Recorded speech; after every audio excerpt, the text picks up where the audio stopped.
বন্ধুরা, সুনিতার হেসেলে সবাইকে স্বাগত। আজ চলে এসেছি সম্পূর্ণ একটা নিরামিষ নতুন রেসিপি নিয়ে। আজ শেয়ার করব মটর পনিরের রেসিপি। চলুন তাহলে রেসিপিটি শুরু করা যাক। এখানে দেখুন আমি 300 গ্রাম পরিমাণে পনির নিয়েছি আর নিয়েছি একটা বড় সাইজের আলুকে আমি ছোট টুকরো করে নিয়েছি আর নিয়েছি বেশ কিছুটা মটরশুঁটি। এখানে আপনারা চাইলে কিন্তু আলুটা ব্যবহার নাও করতে পারেন, আমি এখানে একটু আলু ব্যবহার করেছি। মশলার মধ্যে নিয়েছি টমেটো, আদা, কাঁচা লঙ্কা, নিয়েছি পোস্ত, চালমগজ আর কাজু বাদাম। এই সমস্ত মশলার আমি একটা পেস্ট বানিয়ে নেব। কড়াইতে দিয়ে দিয়েছি পরিমাণ মতো তেল।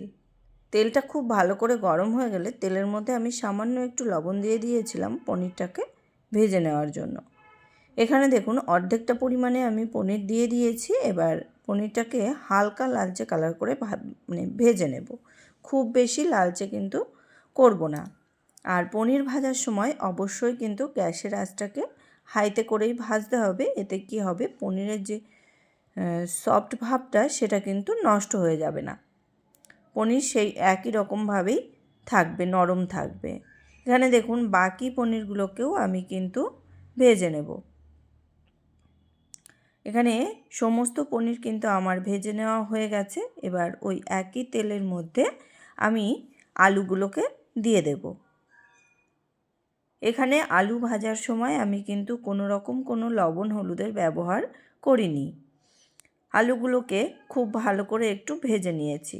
ভাজতে ভাজতেই আলুগুলো যেন 70% মতো সেদ্ধ হয়ে যায়, সেই রকমভাবেই কিন্তু আলুগুলোকে ভেজে নিতে হবে। এবার ওই তেলের মধ্যেই আমি দিয়ে দিয়েছি কড়াইশুঁটিগুলো বা মটরশুঁটিগুলো। মটরশুঁটিগুলো দেওয়ার পরে হালকা একটু নেড়ে নেব, খুব বেশি কিন্তু নাড়া যাবে না, নাহলে মটরশুঁটিগুলো কিন্তু এখানে ফুটতে শুরু করবে। যখনই ফাটতে শুরু করবে তার আগেই কিন্তু আমি বেটে রাখা মশলা এখানে দিয়ে দেব। দেখুন বেটে রাখা মশলা দেওয়ার পরে একটু মিশিয়ে নিয়েছিলাম তেলের সঙ্গে। নেওয়ার পরে এখানে মশলার বাটি ধোয়া জল সামান্য একটু দিয়ে দিয়েছি মশলাটাকে খুব ভালো করে কষিয়ে নেওয়ার জন্য। এবার এই মশলার মধ্যে আমি দিয়ে দেব স্বাদ অনুযায়ী লবণ, দিয়ে দেব পরিমাণ মতো একটু হলুদ গুঁড়ো, আর কালারের জন্য এখানে সামান্য একটু কাশ্মীরি লঙ্কার গুঁড়ো আমি ব্যবহার করেছি।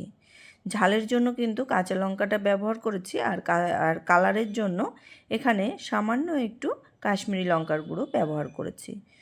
দিয়ে দেব সামান্য একটু চিনি। যেহেতু নিরামিষ রান্না সেই কারণে এখানে সামান্য একটু মিষ্টির ব্যবহার আমি করেছি। সমস্ত মশলাটাকে আমি খুব ভালো করে কিন্তু কষিয়ে নেব। একবারে মশলা থেকে তেল ছাড়া পর্যন্ত মশলাটাকে খুব ভালো করে কষিয়ে নেব।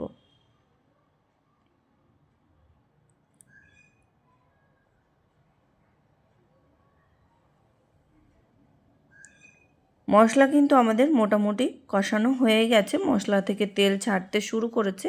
এই পর্যায়ে আমি এখানে ভেজে রাখা আলুগুলোকে দিয়ে দেব। আলুগুলোকে দেওয়ার পরে আমি এখানে কিন্তু প্রায় মিনিট 5 সময় ধরে আলুগুলোকে কিন্তু মশলার সঙ্গে কষিয়ে নেব ঢাকা দিয়ে দিয়ে। এখানে আমি প্রায় 2 বার ঢাকা দিয়ে দিয়ে আলুটাকে কিন্তু খুব ভালো করে একটু মশলার সঙ্গে কষিয়ে নিয়েছি। যেহেতু কাজু বাদাম চালমগজ দেওয়া আছে সেই কারণে এখানে কিন্তু বারে বারে মশলাটাকে নাড়াচাড়া করে কষিয়ে নিতে হবে, তাই না হলে কড়ার গায়ে লেগে যেতে পারে। দেখুন আমি প্রথমেই কিন্তু 2 মিনিট মতো ঢাকা দিয়ে রেখেছিলাম। ঢাকা দিয়ে রাখার পরেই আমি আবারও ঢাকনা খুলে খুব ভালো করে একটু মিশিয়ে নিয়েছি। মিশিয়ে নেওয়ার পরে আবারও কিন্তু আমি একটু ঢাকা দিয়ে দেব। তার আগে এর মধ্যে দিয়ে দেব সামান্য একটু গরম মশলার গুঁড়ো। গরম মশলা গুঁড়োটা দেওয়ার পরে আবারও খুব ভালো করে মশলাটাকে মিশিয়ে নিয়ে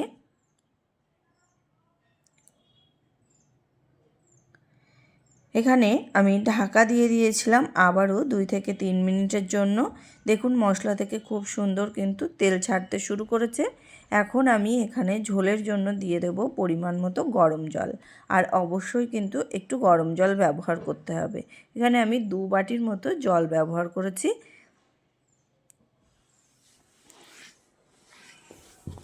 ঝোলটা কিন্তু খুব সুন্দরভাবে যখন ফুটতে শুরু করবে তখনই আমি এর মধ্যে ভেজে রাখা পনিরগুলোকে দিয়ে দেব।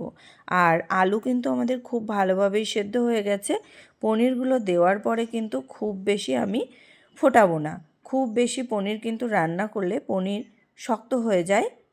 সেই কারণে এখানে ঝোল দেওয়ার পরে প্রায় 5 মিনিট মতো আমি ঢাকা দিয়ে রেখেছিলাম, একদম মিডিয়াম টু লো আছে। ঢাকা দিয়ে রাখার পরেই আমি ঢাকনা খুলে এখানে উপর থেকে আমি 1 চামচ ঘি ছড়িয়ে দেব আর দিয়ে দেব সামান্য একটু ধনেপাতা কুচি। ছড়িয়ে দিয়ে আমি নামিয়ে নেব।